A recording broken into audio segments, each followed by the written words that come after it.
All right, Ian here. So maybe you saw my last project or one of the others, uh, the last one being the Akatan Zero. At the end of that, I told you what I was going to do here, but if you haven't seen that, I'll give you a few clues. Maybe you can guess. We have a woman next to a horse. We have a man pounding the surf, and we have the Statue of Liberty. That's right. If you're of my generation, you certainly know it. It's the last scene in the classic movie, The Planet of the Apes, starring Charlton Heston. The woman, I don't remember her name. All I remember about her is that she was the girlfriend of the producer, and that's why she got the part. The challenges in this thing are going to be, well, the figures. I have to make them look scantily clad and tanned, and that's not how they come. So I'm going to have to manipulate them quite a bit. I've got the Statue of Liberty. Now, it's not a good sign, but this Statue of Liberty only has about 8 pieces in it. That's never a good sign. It means the pieces are not going to fit very well. But you know, the nice part about this is the Statue of Liberty is half buried in the stand. It's, hundreds of years old, if not 1,000 years old by now, and it's got shit all over it. So basically, I can cover up gaps and, detail problems pretty easily. And everybody loves that last scene, so it's going to look good almost no matter what. The tricky part is going to be, I've never done cliffs. This whole side is going to have to be cliffs. On this side is going to be surf and ocean, and that's going to look cool, I think. So that's the project, and as I always say, well, let's see if I can pull it off. Oh, look at the Statue of Liberty. Messed up. Well, you can see what I did. I'll explain it too, in case it's not obvious. On top of the spray painted black, I just happen to have a color that pretty much matches the Statue of Liberty color, and it's seafoam. This was a real cheap paint from Hobby Lobby. Oh, that's the first time I've called it Hobby Lobby this time around. You can say Hobby Lobby, but Hobby Lobby is just so much better to say. Anyway, so I painted the statue like that. Initially I used a brush with brush strokes, and then I'm like, no, I kind of want to stipple it a little bit more. So then I started to do like up and down, just smushing the tip of the brush on her. And then I took a Q-tip and a toothpick and smeared it around so you get some of the black poking through. I can turn her around here on the back. I really don't want to knock her over because I got some stuff that's still drying. And the back, you're not going to see the back that much. So while I did weather it, I'm not going to drill all the holes in like I did in the front. And yeah, I thought I would drill holes. First, as an experiment, I scraped off little rectangles, and I'm like, would that do? And I'm look at the reference photo, and no, it looks like it's actual holes. So what I did was I took a drill, I drilled 2 or 3 holes in a line, then I took various files and things that I have, and I made those a little bit more squared on the edge. And then because I want the edges to look like copper sheathing, I glued little tiny pieces of foil on the edge. I'm going to go back. I'm going to touch those up with black paint and my seafoam paint, and then I'm going to call it a day on the holes. I think too many is just going to look like Swiss cheese and not look good. But I do think this looks good overall. It looks pretty weathered. For the torch, I've cut my first piece of metal that I'm gluing on there. That's going to look okay. I'm going to have to glue a little bit more on the back when the first top part dries. And then I'm going to start to weather it even more. I'm going to probably use a combination of a rust color and, get in focus again, Lady Liberty, a rust color. Going to paint a lot of it that way, and then I may dab on a little bit more black or something a little darker. But I do like the look of being able to see some of the original color. And so I am going to keep some of that because I think that really is a striking visual image that everybody relates to. Everybody knows the Statue of Liberty has got that particular green-blue color from the copper sheathing oxidizing. Anywho, making some progress with this. And then I'm going to anchor her in, actually, before I build up the base, because I want to make sure that the base is built up on her a little bit so I can get it just the right height, because I think she's buried, you know, and I need to make her look buried, so I'm going to bury her. So let's see if I can say the word bury too many more times. So that's the plan, man. So I'm going to call Lady Liberty done. I'm happy with how it turned out. It doesn't look just like the matte painting, but again, like I said a few minutes ago, that maybe is made intentionally dark, and in real life I think she would still retain, if she has the copper sheathing, she will still retain some of that oxidized copper color. It turned out the best way to do this was not to do straight rust wash in very many places. I did a little bit where the holes were, because that's where some of the internal skeleton would rust and leak out. Instead, I mixed darker orange rust paint with a little bit of black paint, and then did some dry brushing to discolor her. I think the front, I'm going to do a lot more, just because I think the front, it would be more exposed to the ocean and take more on the chin, literally and figuratively. Also, the back is the back of the diorama, and I just don't care about the back as much. The torch, I added a bit more black to add a little bit of liquid glue so my railing doesn't fall off. But to be honest, I'm pretty pleased with this in general. What I'm going to do now is I'm going to cut a hole in the back of the board, the base, and sink her a little bit. And then I'm going to make my rocks and mountains. And then I'm going to do final spackling for terrain. That's going to have to slope down a little bit so I can create a beach here. But this is the part I thought would be the hardest part. Somehow I have a feeling it may be the easiest. All right, Lady Liberty is sunken in to the base, an important step. I have her tilted like she is in the reference photo, which is slightly to the right and slightly backwards, and also turned a little bit so the torch faces Charlton Heston slightly. So it looks like she's holding up the torch in an act of defiance, let's say. So I'm pleased with that. I've outlined the ocean and done a little preliminary ocean work with some cheap paints I got from Hooby Looby. And then what I'm going to do is I'm going to put a little bit of tan overlapping the black duct tape and the very light blue, and that will mark the transition to the actual beach. I'll probably just paint the whole base that color now that I think of it, because everything else that goes on top of it is going to be either rocks or beach. And then the other part, one that I don't have as much experience doing. I've done lots of water stuff, but I have not done cliffs. So I've got the right kind of foam, that real tight foam people make World War II buildings out of, you know. They press something in to make bricks. That's the kind of foam I think you want to use to make the cliffs. And I'm going to maybe get some real rocks for some rocks. And like I have said probably a million times, well, remains to be seen if I can pull this off. Yep, so working on the mountains. This is kind of tricky. I thought it might be difficult, and it kind of is proving to be, it's a challenge. I think I'm able to meet it, but we'll see. So I have one layer of thicker plastic, that light blue, and then I added a smaller piece of pink to extend the mountain range so it looks a little more cliffy.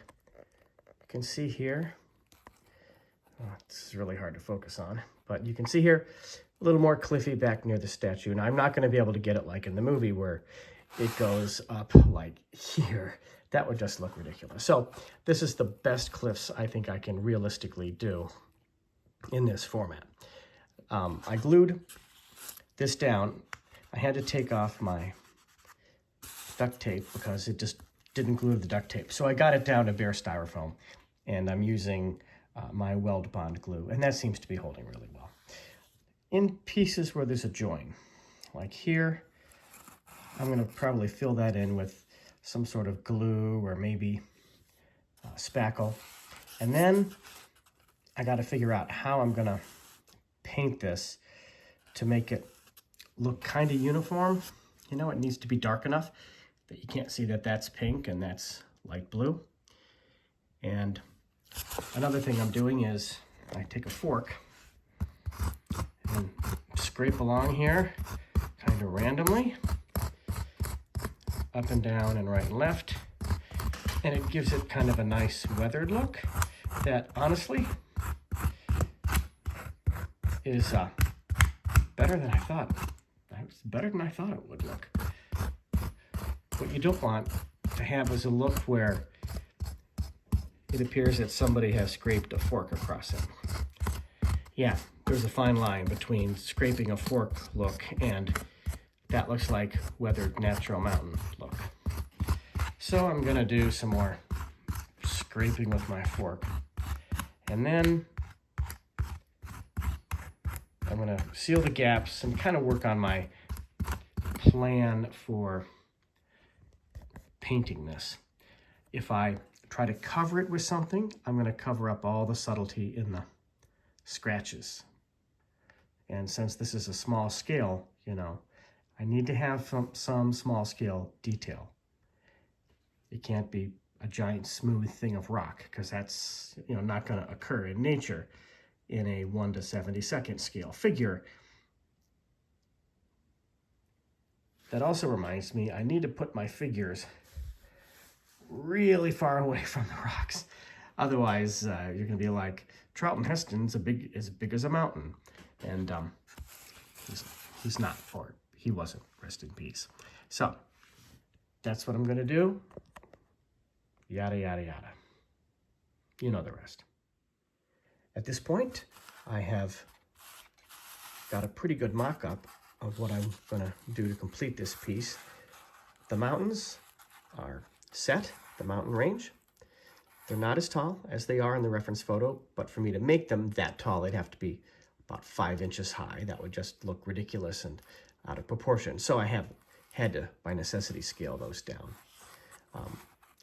I took my styrofoam cutter and I cut the back.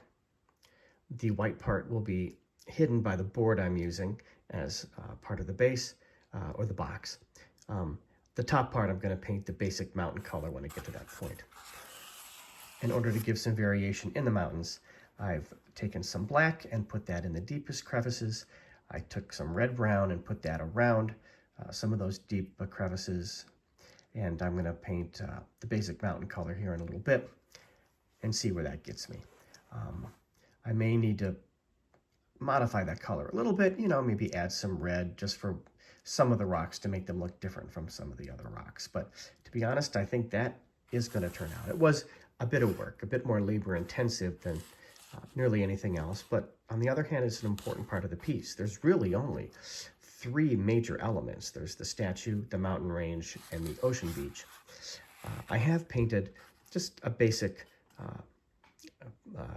floor for the base just to get an idea of the proportion, the anatomy of the piece.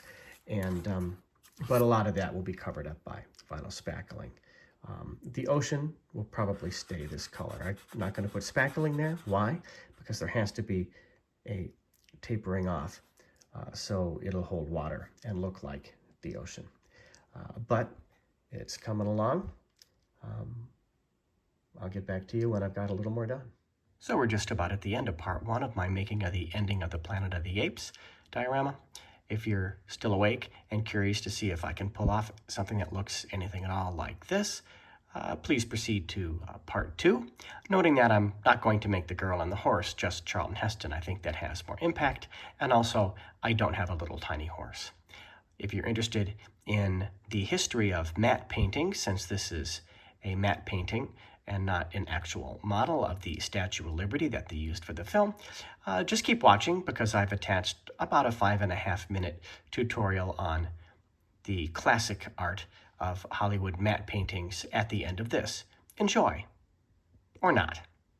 It's a free country. So I think it's important for us to go back to the original image and look at that for a bit, because there's some interesting things about that are important for how I make this diorama anyway. So almost certainly the director, Franklin Schaffner, who was a very good director of epics. He made films like Patton and Papillon and Nicholas and Alexandra. But almost certainly he used a technique that was common back in the day and actually has been used for like over 75 years now, which is to do what's called a matte painting. You have a talented matte artist paint a giant pane of glass. All this is painting. And then you leave it blank in one part where you put the live action. Looking at this image quite a few times, I think I can see the matte painting join. It would be called right here. And then I think it goes down here like that. Everything else is painting. This is something that they would either do with the matte painting physically in front of the camera as they filmed, but I think it was also common to do it in post-production as well, where you join the live action bit down here with the painted bit. And as in this painting, unless you know where to look and what to look for, you can't even tell what's matte painting and what is live action. Now, this has some bearing on how I do mine, because this is not a model. This is a painting, and I'll get to that in a second. So the most famous matte painter of the day, I don't know if he did this, was a guy named Albert Whitlock. And he did just about everything for everybody. He worked with Hitchcock. He worked with some very talented directors. He did a matte painting for The Thing, for example, where the live action was just in a little boxed in area here, and all this is painting. It looks terrific, frankly. You can see another example here from The Man Who Would Be King. You got Michael Caine, Sean Connery, and kind of a mountain desert vista. And then here you got a giant city on a plateau. That's all painting. And you can see why they did a painting instead. Building something like this, incredibly expensive. Even models would have been expensive and probably not looked as good as the matte painting. Here's a good example where you can see what it looked like by itself, the painting, and then how it fit with the film itself. So if you look at this finished frame here, this is all painting. This is real. I don't think the painting looks any less real than this truck, for example. Albert Whitlock, maybe his best work is done in the film The Hindenburg. This is a painting. It's a tremendous painting, isn't it? And then down here is where you would have the live action. So the bearing that has on what I'm doing is that since this is a painting and not a model, the matte painter took some artistic liberty, one might say, with Lady Liberty. If I line up her crown, and I can line it up pretty close, right? Anatomically, she doesn't match up with her arm. I've got the crown lined up pretty good. The arm, you see, it's not quite the same angle. I can tilt her around and move her around. It's never going to be perfect. You can see her face is different than the face in the matte painting. I've already kind of carved her face out a little bit to make it look more like the matte painting, but I'm not sure I'll ever get there. The matte painting has a more prominent, wider nose. It has deeper sunken eyes. And while I've done some things with my Lady Liberty model to make it look more like that, it probably will never completely look like it. So that means I just have to make her as good as possible if the pose can't be perfect. Also, when the time comes, she'll be kind of posed a little bit like this, cut off about there. Part of her is behind a rock, so it'll probably be a little closer to here. So there's that. There's also the torch at the very top, which you can see in a previous scene here from a different angle when they ride up to the Statue of Liberty, the camera being behind the torch. There's like metal filigree type stuff here. I may have to recreate some of that. It's kind of damaged and caved in. It doesn't have to be perfect. So I may have to cut off the plastic part of this torch here to make that. Also, you can see on the model, the sleeve does not come up this high of the gown. It doesn't come out. There's no hole, obviously. There's a lot of holes in the front of Lady Liberty here. So what I'm going to do is I'm going to probably paint her all black, and then I'm going to overlay foil, which has been distressed and had holes cut in it, and then paint the surface of that the appropriate color, which to me looks like a mixture of verdigris or verdigris, depending on whether you're French, verdigris, or rust or darker shades like maybe even gunmetal and dirt and so on. So that's my task. Like I said, if I can't get the pose and anatomy of Lady Liberty perfect, I have to get everything else as good as it can be. I hope I can do her justice.